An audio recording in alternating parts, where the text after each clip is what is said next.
बंदी छोड़ सतगुरु रामपाल जी महाराज जी की जय हो। सतसाई बहन जी, आप अंबाला की रहने वाली हैं। पिछले 5 महीनों से आपने बताया कि आप परम पूज्य सतगुरु रामपाल जी महाराज जी के सत्संग सुन रही हैं। सत्संग आपको बहुत अच्छे लगते हैं, लेकिन नाम दीक्षा आप अभी नहीं लेना चाहती हैं क्योंकि आप एक पार्लर चलाती हैं और आपको लगता है कि कहीं ना कहीं मेरा जो पार्लर का काम है वो परमात्मा के इस सत भक्ति मार्ग में बाधा उत्पन्न कर सकता है। इस वजह से मैं नाम दीक्षा नहीं लेना चाहती। समाधान आपने पूछना चाहा है। बहन देखिए, 5 महीने से आपने जो सत्संग सुने हैं तो उन सत्संगों में बहुत सी बार परमात्मा ने आज वर्तमान के समाज में जो फालतू की परंपराएं हैं, कुरीतियां हैं, रीति रिवाज हैं, त्योहार है, इन सब में परमात्मा ने हमें शामिल होने से दूर किया है। परमात्मा ने मना किया है कि हमने भगत होकर इन सभी क्रियाओं में सहयोग नहीं देना है, क्योंकि भक्ति मार्ग पर यदि हमें चलना है, हमें यदि सतलोक की यात्रा करनी है, तो हमने हमारी कमर पे कम से कम इन परंपराओं का बोझ रखना पड़ेगा। तभी हम आसानी से इस भक्ति मार्ग के सफर को पूरा कर सकते हैं। और वैसे भी परमेश्वर ने बताया कि साधु सोई जो सीधा चाल है। परमात्मा का बच्चा वही होता है जो व्यर्थ के इन परंपराओं से, ढकोसलों से, कुरीतियों से दूर रहे, अपना सादा जीवन जिए, अपना रोजी रोटी के लिए जैसा भी परमात्मा ने निमित्त बना रखा है अपना काम करे और अपनी भक्ति करे। पार्लर का जो काम है बहन, वो कहीं न कहीं परमात्मा के सत मिशन में बाधा है, क्योंकि परमात्मा एक स्वच्छ समाज का, स्वच्छ देश दुनिया का निर्माण करना चाहते हैं अपने तत्व ज्ञान से। और स्वच्छ समाज और देश दुनिया का निर्माण तभी हो पाएगा जब पूरा समाज परमात्मा की भक्ति को अपनाएगा। और परमात्मा की भक्ति को अपना के वर्तमान के समाज में जो ये फालतू की कुरीतियां, रीति रिवाज, परंपराएं, इन सब से दूर हटेंगे, तभी हम भगत होकर सही तरीके से भक्ति कर पाएंगे। अब देखिए बहन, यहाँ पे बहुत सारे जो भगत भाई बहन हैं, उनको मन में शंका हो सकती है कि भाई हम भी सैलून का काम करते हैं, हमारा भी सैलून है, हम भी लोगों के बाल काटते हैं, दाढ़ी बनाते हैं, तो क्या हमारा काम भी परमात्मा के मार्ग में बाधा है? तो यहाँ थोड़ा सा समझाना जरूरी हो जाएगा। तो दास निवेदन करेगा कि पार्लर में और सैलून में बहुत अंतर होता है। आज परमात्मा के हजारों की संख्या में जो भगत भाई बहन हैं वो अपना सैलून चलाते हैं, लोगों के बाल काटते हैं, दाढ़ी करते हैं, कटिंग करते हैं, तो वो परमात्मा के मार्ग में बाधा नहीं है। यदि आप दाढ़ी और बाल कटिंग तक ही सीमित हैं तो आप परमात्मा के मार्ग में बाधा नहीं है। और देखो, सत्संग सुन के थोड़ा सा हमने विचार करना पड़ेगा, क्योंकि हर पॉइंट परमात्मा नहीं बताएगा। हर बार हर सत्संग में परमात्मा वो बातें रिपीट नहीं कर पाते हैं। हालांकि परमेश्वर ने जिक्र सभी बातों का अपने किसी न किसी सत्संग में अवश्य कर रखा है, लेकिन हम लोग सभी सत्संग नहीं सुन पाते हैं और सत्संग ना सुन पाने के चलते हमें उन बातों की जानकारी नहीं होती है। ये एक अलग विषय है, लेकिन परमेश्वर ने अवगत अवश्य करवा रखा है अपने भक्ति विधान से कि कौन कौन सी मर्यादाएं हैं, क्या क्या नियम हैं, हम कैसे भक्ति मार्ग पे चलेंगे तो हम सफल हो सकते हैं। देखिए, परमात्मा हमें बार बार कहते हैं कि बच्चों, ये जो विवाह शादी हैं या अन्य प्रकार के जो धार्मिक अनुष्ठान वगैरह होते हैं, मरने के बाद में 13 माई होती है, बरसोदी है, पितृ पूजा है, या अन्य प्रकार के चौंचले हैं, गेट टुगेदर पार्टी है, बर्थडे है, किट्टी पार्टी है, परमात्मा ने बताया कि हमने इन सभी चीजों से दूर हटना पड़ेगा, वरना हम भक्ति नहीं कर पाएंगे। ये व्यर्थ के चौंचले हैं, फालतू के ढकोसले हैं। जो पैसे वाले लोग हैं वो अपनी मौज मस्ती के लिए, दिखावे के लिए ये सारा ढोंग करते हैं। अब हम भगत हो गए तो हमने इन चीजों को करना तो बहुत दूर की बात है, हमने इनमें जाकर सहयोग भी नहीं करना है। ठीक है, जब तक कोई भगत भाई बहन ज्ञान से पूरी तरह परिचित नहीं हो पाता है, जब तक वो अच्छे से ज्ञान को आधार नहीं बना पाता है, वो वहां आ जा सकता है। लेकिन ध्यान रहे, केवल धार्मिक अनुष्ठान को छोड़ के परमात्मा ने विवाह शादी के लिए थोड़ी बहुत छूट दी है, वो भी तब तक जब तक भगत को ज्ञान नहीं है। और किसी भी प्रकार के धार्मिक अनुष्ठान में, चाहे कोई माता का या भैरू जी का जागरण हो, किसी भी देवी देवता का कोई प्रोग्राम हो, मरने के बाद में जो 13 माई होती है, बरसोदी है, पितृ पूजा है, बर्थडे पार्टी है, इन चीजों में तो हमने शामिल भी नहीं होना है। ये विशेष आदेश हैं परमात्मा के। और भक्ति मार्ग में संत के वचन की अवहेलना करना अपने आप को संत से दूर करने के बराबर होता है। तो विवाह शादी वगैरह के लिए, इन सब चीजों के लिए परमात्मा ने हमें इसलिए मना किया है कि बच्चों, एक लोक दिखावा है। समाज के धनी लोगों ने अपने लोक दिखावे के लिए इन परंपराओं की शुरुआत की थी। आगे चल के ये समाज के गले की फांसी बन गई। आज ना चाहते हुए भी समाज के डर से, अपनी इज्जत के लिए लोगों ने कहीं से पैसा उधार लेके इन प्रोग्रामों को करना पड़ता है। बाद में सारा जिंदगी वो कर्जा उतारते उतारते मर जाता है, उसका कर्जा नहीं उतरता। तो अब हम भगत बन गए, हमें परमात्मा ने ज्ञान दे दिया। अब हमने इन परंपराओं का बोझ अपनी कमर पे गधे की तरह नहीं लाद के चलना है, वरना हम सतलोक तो क्या, हम त्रिकुटी तक की यात्रा भी ढंग से नहीं कर पाएंगे।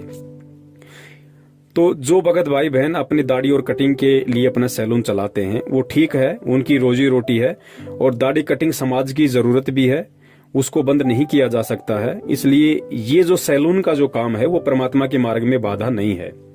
लेकिन उन भगत भाइयों ने भी विशेष तौर से ध्यान रखना पड़ेगा।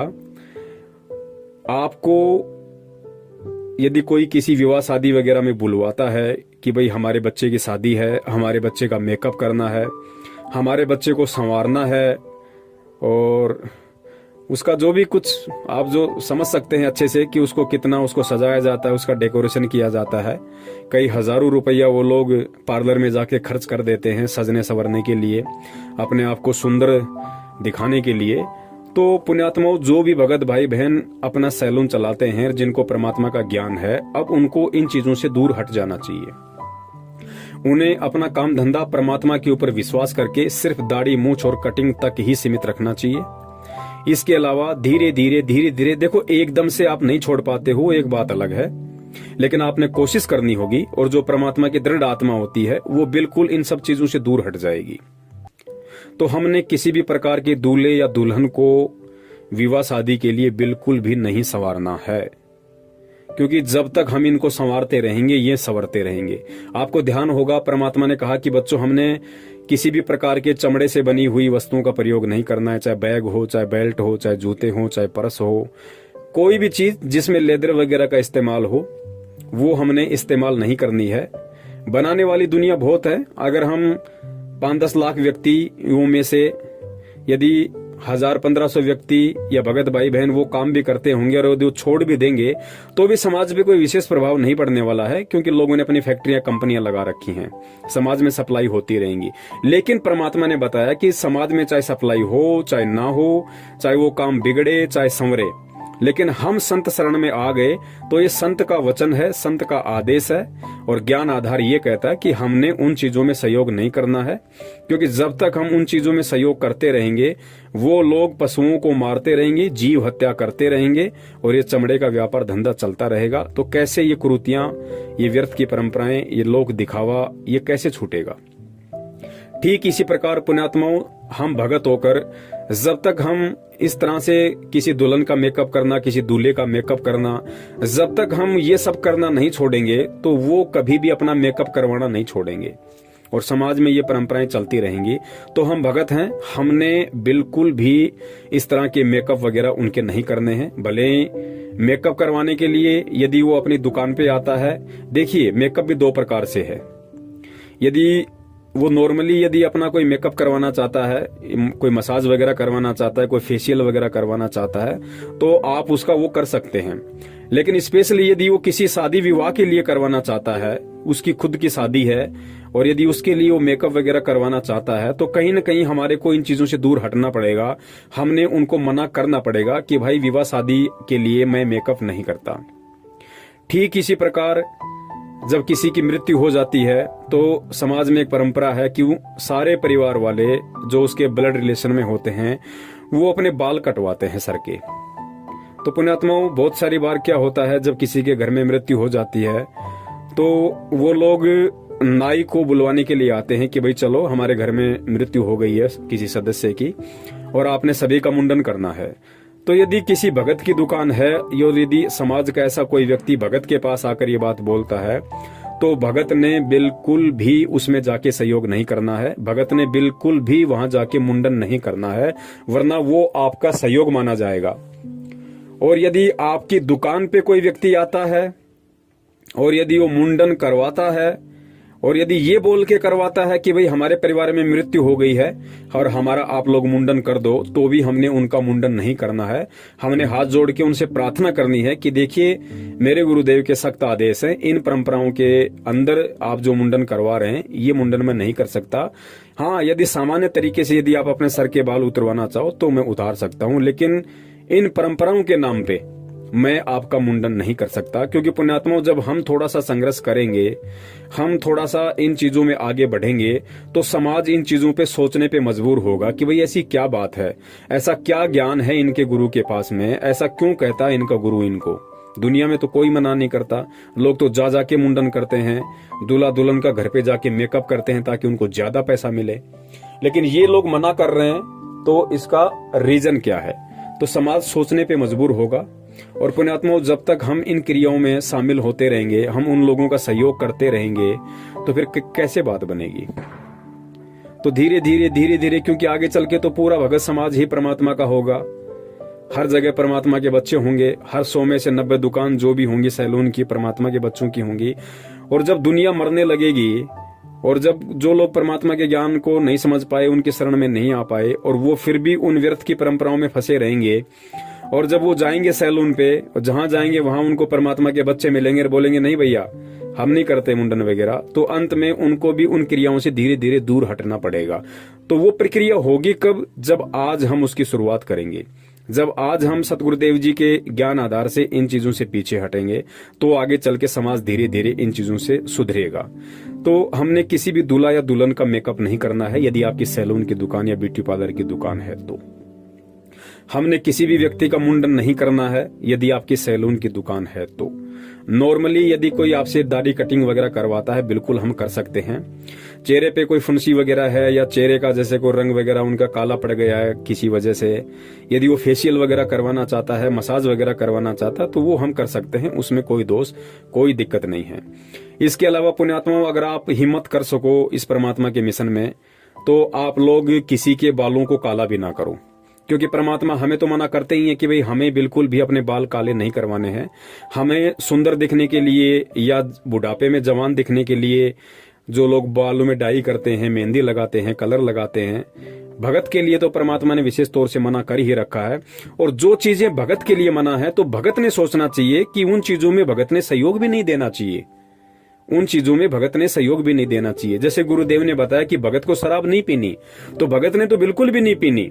लेकिन भगत से यदि कोई शराब के लिए पैसे मांगता है या शराब की बोतल मांगता है या शराब मंगवाता है, तो भी गुरुदेव ने कहा है कि आपने उसमें सहयोग भी नहीं करना है।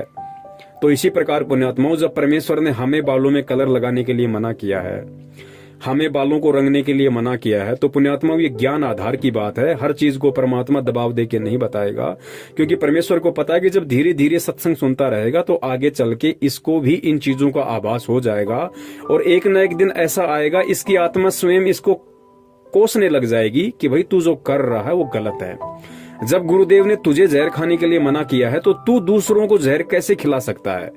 तो पुण्यात्माओं, हमने धीरे धीरे, यदि आपकी आत्मा गवा दे, देखो दास कोई जबरदस्ती नहीं कर रहा है, और दास केवल परमात्मा के ज्ञान आधार से ही आप जियों को ये सलाह दे रहा है, ये बता रहा है। परमात्मा ने भी एकदम से दूसरों के लिए नहीं बताया है, क्योंकि परमात्मा को पता है कि यदि एकदम से इन पुण्यात्माओं पर दबाव दे दिया जाएगा तो ये भक्ति नहीं कर पाएंगी।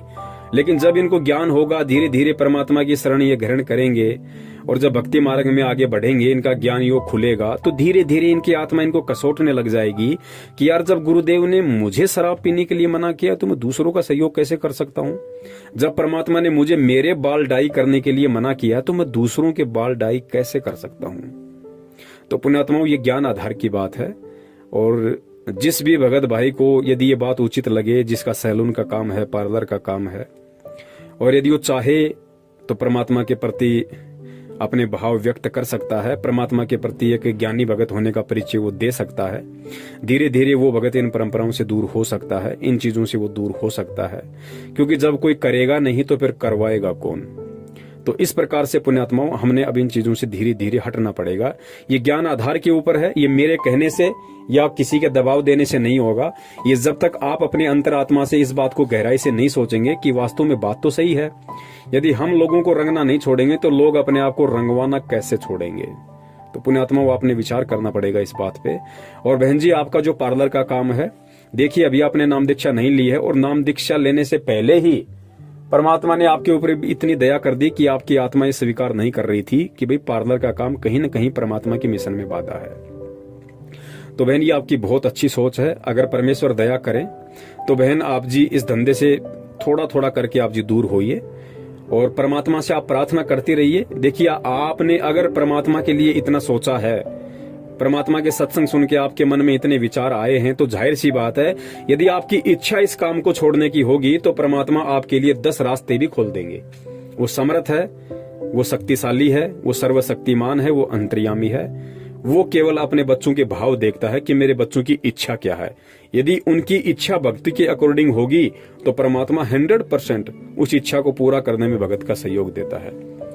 तो बहन, आप कोशिश कीजिए कि आप इस चीज से दूर हों, और यदि और कोई काम ऐसा आपको लगे उस काम को आप आसानी से कर सकती हैं, और वो काम परमात्मा के भक्ति मार्ग में किसी प्रकार की बाधा भी उत्पन्न नहीं करेगा, तो आप जी जरूर उस काम को बहन कर सकती हैं। और जब आपको लगे कि अब मैं बिल्कुल तैयार हूं परमात्मा से नाम दीक्षा के लिए, तो आप दास को फोन कर सकती हैं। दास आपको संकल्प नाम दीक्षा का वीडियो भेज देगा। वीडियो देख के, और यदि आपकी अंतरात्मा आपको गवाही दे तो आप उसी विधि से अपने घर में परमेश्वर का दरबार लगा के, और जो विधि परमेश्वर ने बताई है संकल्प नाम दीक्षा के माध्यम से, उस आधार से आप जी परमात्मा की भक्ति शुरू कर सकते हैं। यदि आपको विश्वास होगा तो समान रूप से लाभ परमात्मा ने उनका बताया है। और जैसे गुरुदेव आश्रम में आ जाएंगे उसके बाद में आप परमात्मा से प्रार्थना कीजिए, परमात्मा जैसे भी आपको स्वयं नाम दीक्षा दें या किसी और के माध्यम से आपको नाम दीक्षा दिलवाएं, वो फिर मालिक का काम है। बहन सत साहिब, जय हो बंदी छोड़ के।